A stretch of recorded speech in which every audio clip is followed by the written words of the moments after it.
Assalamualaikum warahmatullahi wabarakatuh. Selamat pagi Bapak Ibu penilai.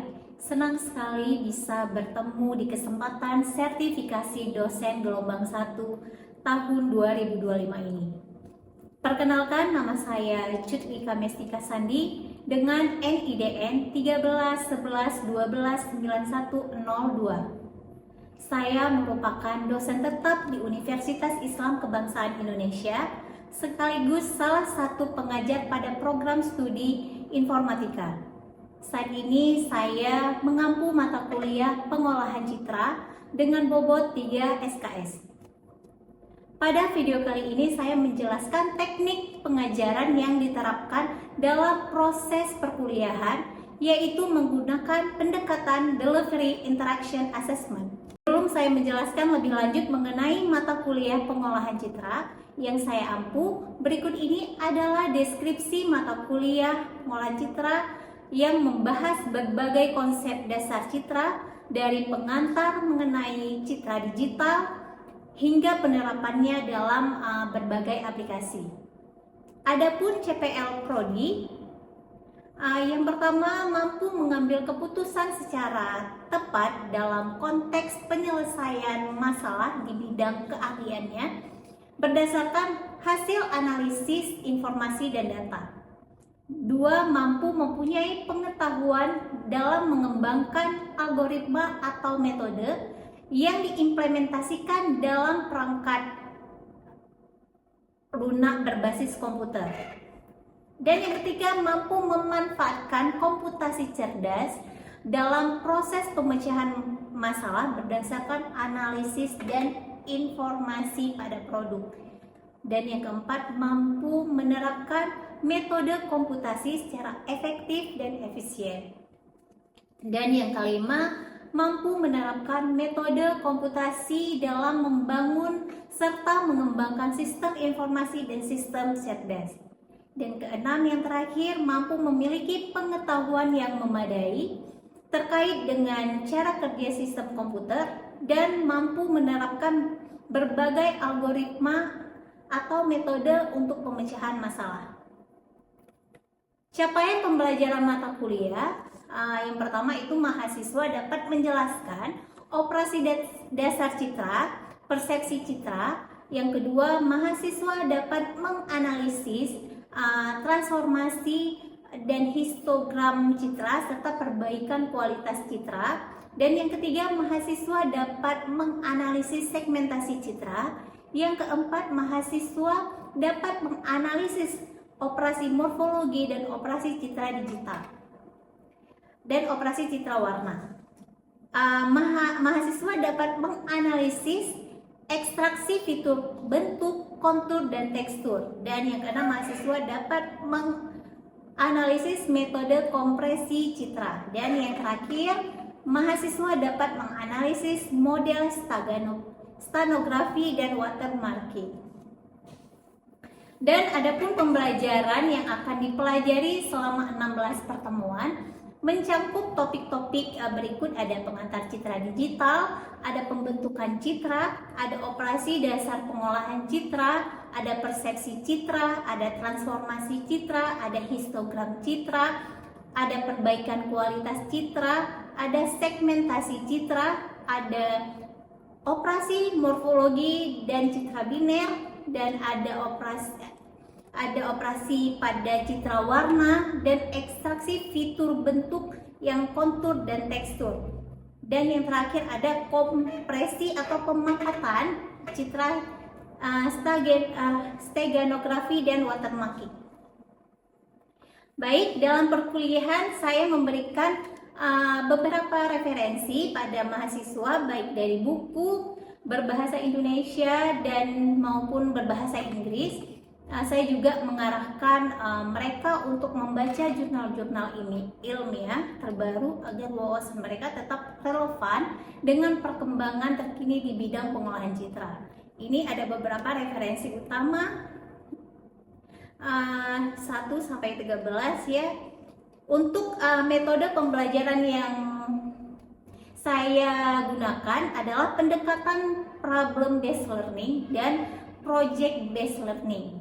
Jadi agar mahasiswa lebih aktif, kritis, dan mampu menerapkan konsep secara langsung melalui studi kasus dan proyek nyata.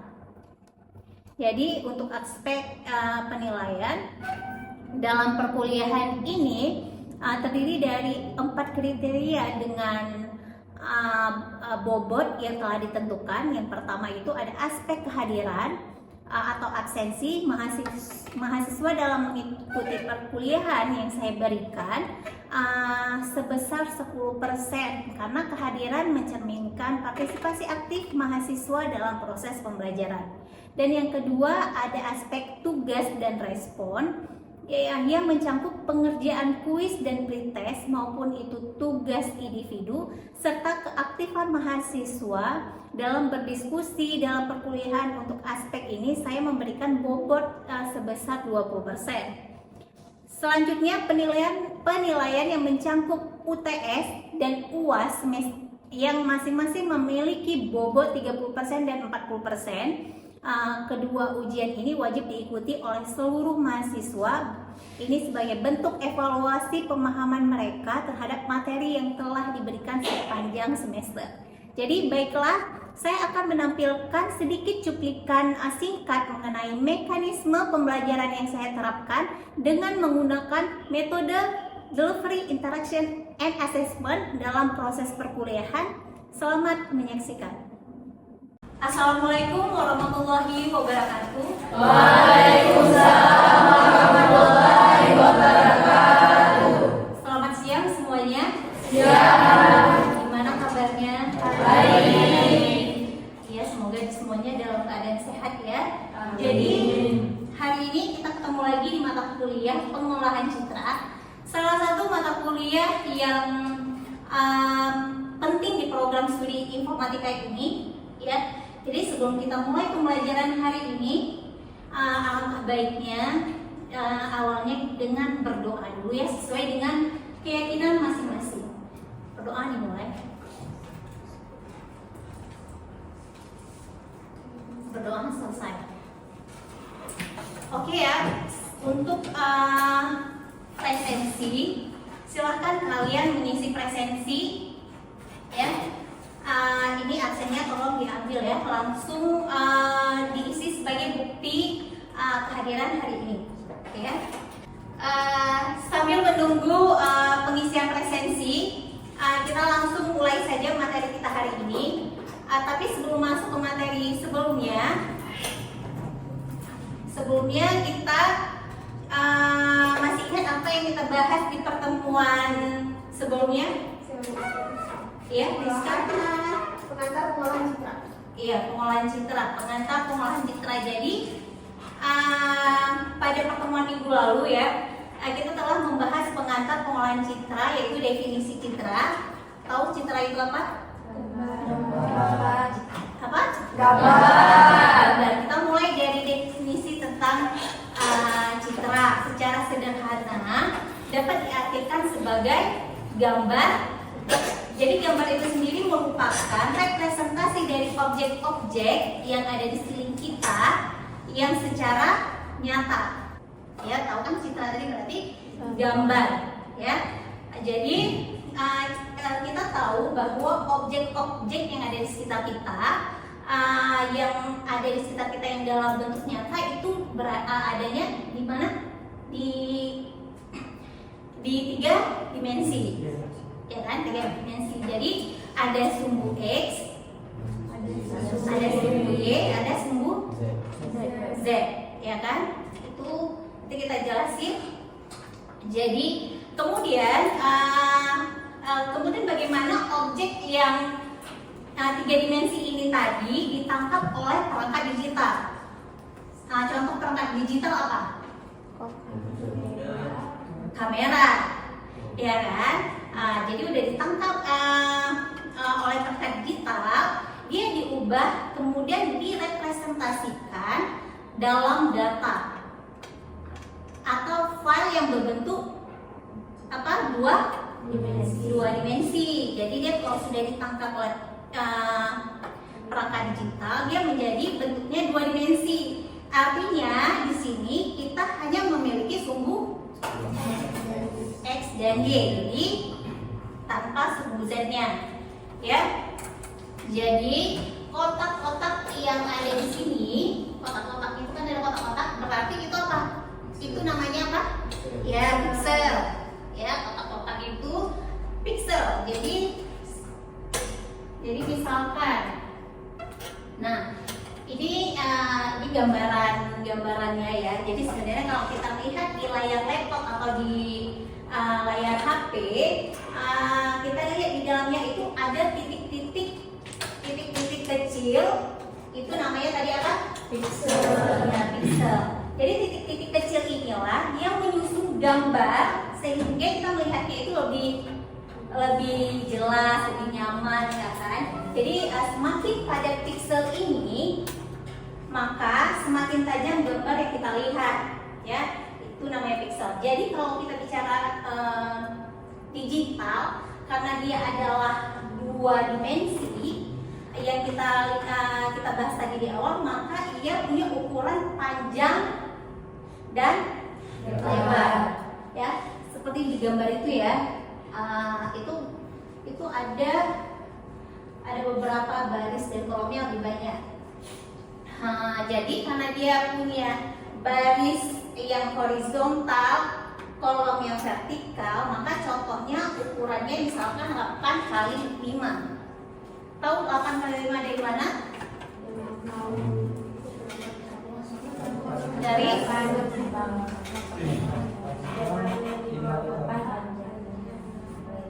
ya, jadi dalam kaidah citra kita menyebutkan ukuran suatu citra, maka kita sebutkan dulu apanya? Jumlah barisnya. Makanya dibuat 8 dulu. Nah, baru dikali dengan jumlah kolomnya. Jadi kalau kita bicara matematika di bangku sekolah kalian ya, biasanya kan sumbu X itu ada di titik mana? Yang 0,0-nya. Di mana? Kalau 0,0 biasanya dari mana? Di mana? Biasa sumbu X itu ada di kiri bawah, ya kan? Biasa kalau di sekolah-sekolah dulu ya. Kalau misalnya di pengolahan citra, dia itu bukan di sini. Tahu di mana? Ya, di atas pojok kiri. Jadi representasi citra dengan sistem koordinat yang mengikuti asas pemindaian pada layar, sebuah piksel mempunyai koordinat berupa X, Y. Jadi dalam hal ini X menyatakan posisi kolom dan Y menyatakan posisi baris. Ya, tadi udah saya gambarkan dari materi ini. Jadi piksel pojok kiri atas mempunyai koordinat 0,0 dan piksel pada pojok kanan bawah mempunyai koordinat n kurang 1 m kurang 1. Ya. Representasi citra. Nah, ini ada nilai-nilainya, udah ada nilai. Citra dinyatakan dengan F, Y, X. Sebagai contoh citra yang berukuran 15x15 yang terdapat pada gambar ini memiliki susunan data seperti terlihat pada gambar. Ini jelas ya, barisnya 15, kolomnya 15. Itu nilai citranya. Misalkan saya gambarkan manusia. Gimana nih manusianya? Oke. Nah, misalkan di sini kita lihat ada suatu nilai ya. Ya. Kalau kita melihat ini manusia, ya kan? Kalau komputer dia melihatnya ukuran piksel. Piksel itu berarti kalau nilai, ya kan? Jadi satu titik ini aja itu nilainya banyak. Ya, misalkan contohnya, misal satu titik ini kita bilang lah ini bukan citra warna ya, karena ini kan tidak berwarna. Kita bilang aja ini citra grayscale tadi, keabuan. Kita bayangkan aja ini keabuan ya. Jadi nilai keabuan itu dari 0 sampai 255 ya kalau citra keabuan itu. Jadi misalkan ini nilainya ada misalkan 255 misalkan. Nah, di sini misalkan ada 20, 80 random ya, ada berapa gitu nilainya. Jadi area kotak merah ini kalau kita perbesar berarti kita buka aslinya itu kan angka-angka. Jadi gambar yang kalian lihat di komputer atau di HP itu berarti sebenarnya berisi angka-angka. Ya, jadi komputer melihatnya bukan seperti kita objek, tapi komputer itu melihat gambar-gambar ini adalah angka. Jadi lihat gambar ini yang di PPT-nya, kita kan di bangku sekolah udah pernah belajar tentang data, ya kan? Ada baris, ada kolom, ya kan? Jadi itu apa? Baris kolom itu apa?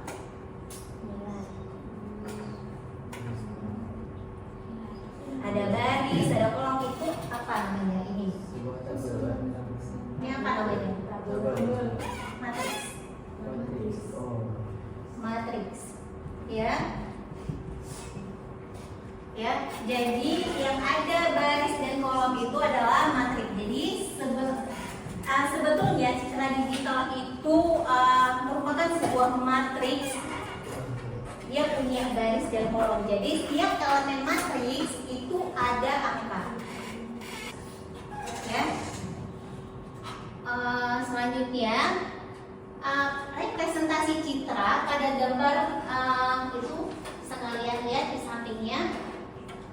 Penotasian FYX berdasarkan gambar tersebut, maka F5,11 bernilai 104, F95 berwarna 153. Pada citra berskala keabuan, nilai seperti 104 atau 153 dinamakan sebagai intensitas. Ya. Jadi kuantitisasi citra ini, citra digital, sesungguhnya dibentuk melalui pendekatan yang dinamakan kuantisasi. Jadi kuantisasi adalah prosedur yang dipakai untuk membuat suatu isyarat atau bersifat kontinu ke dalam bentuk diskrit. Untuk mempermudah pemahaman konsep ini, lihat lagi gambar yang di bawah ya. Ya. Jadi ini kuantisasi citra. Pada isyarat digital, nilai intensitas citra dibuat diskrit atau terkuantisasi dalam sejumlah nilai bulan. Gambar A menunjukkan contoh citra biner, dua nilai intensitas berupa 0 hitam dan 1 putih. Selanjutnya gambar tersebut ditumpangkan pada grid 8x8 seperti yang diperlihatkan pada gambar B. 8x8 ya. Bagian gambar yang jatuh pada kotak kecil dengan luas lebih kecil dibanding warna putih latar belakang. Seluruh isi kotak dibuat putih. Sebaliknya, jika mayoritas hitam, isi kotak seluruhnya dibuat hitam. Hasil pengubahan citra digital tampak pada gambar C. Ya, kalian lihat ini gambarnya. Adapun gambar D memperlihatkan bilangan yang mewakili warna hitam 0 dan putih. 0 hitam dan putih 1. Dengan demikian citra digital akan lebih baik, lebih sesuai aslinya apabila ukuran piksel diperkecil atau jumlah piksel diperbanyak. Ya, ini ada kuantisasi citra. Dalam pengolahan citra, kuantisasi atas intensitas menentukan kecermatan hasilnya. Dalam praktik jumlah aras intensitas piksel dapat dinyatakan dengan kurang dari 8 bit. Contoh pada gambar samping menunjukkan citra yang kuantisasi dengan menggunakan 8, 5, 4, 3, 2, dan 1 bit. istilah resolusi citra biasa dinyatakan jumlah piksel pada arah lebar dan tinggi. Resolusi piksel biasa dinyatakan dengan notasi M kali N dengan dinyatakan tinggi dan N dinyatakan lebar. Tadi sudah kita jelaskan ya dalam jumlah piksel. Contoh gambar pada slide 7 tadi ya menunjukkan bahwa kalau gambar apel hanya dinyatakan dalam 8 kali 8 piksel. Jika yang terbentuk sangat berbeda dengan aslinya, seandainya jumlah piksel yang digunakan lebih banyak, tentu akan lebih mendekati dengan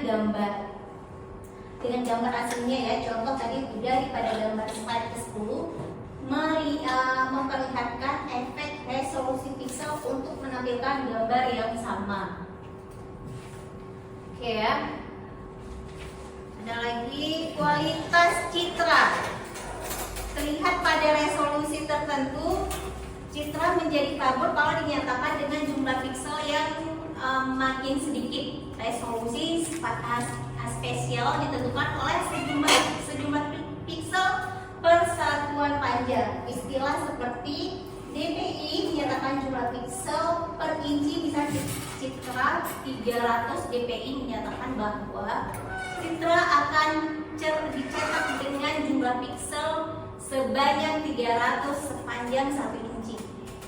Jadi berdasarkan hal ini, maka citra dengan resolusi ruang spesial sebesar 300 dpi dicetak di kertas dengan ukuran lebih kecil daripada yang mempunyai resolusi ruang sebesar 150 dpi. Jadi meskipun kedua gambar memiliki resolusi piksel yang sama ya. Jadi itu lihat gambar di samping terlihat pengaruh dari efek resolusi citra. Nah, oke. Pertemuan ini ada yang mau bertanya? Ya, silakan kenalkan diri. Mau bertanya apa?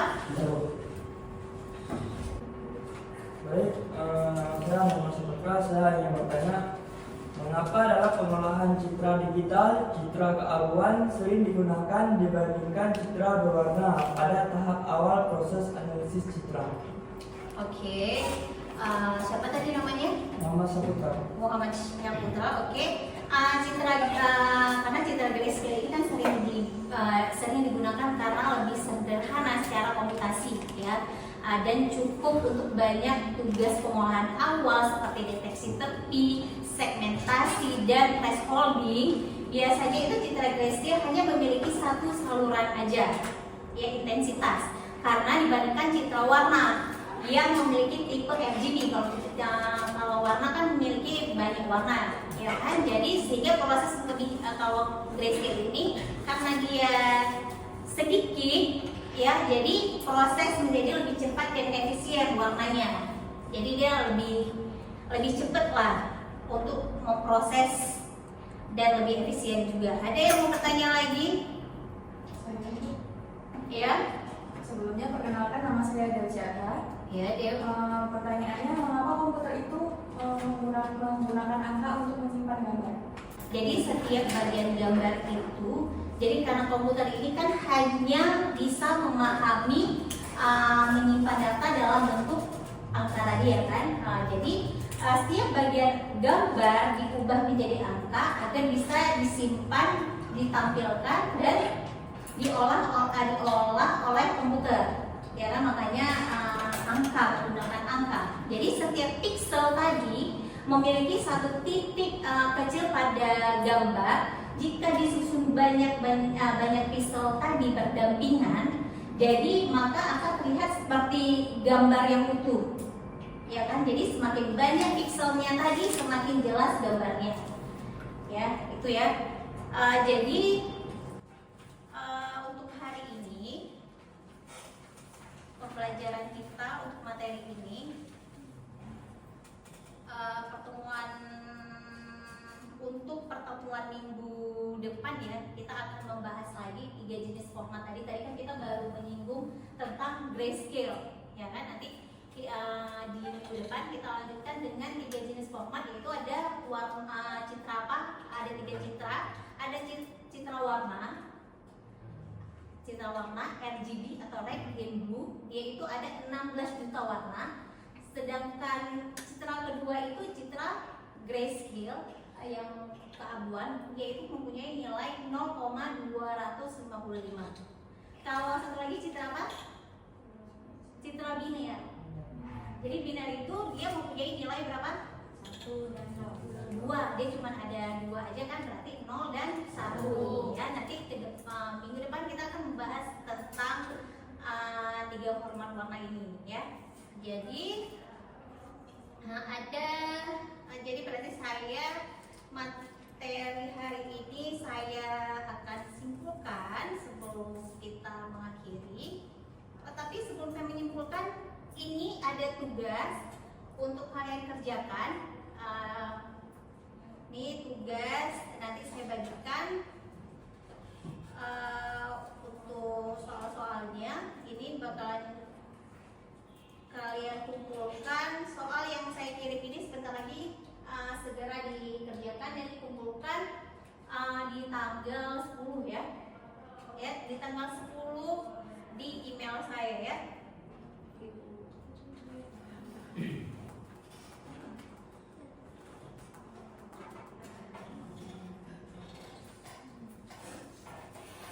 Jadi kita langsung saja menyimpulkan kesimpulan materi pembelajaran kita hari ini.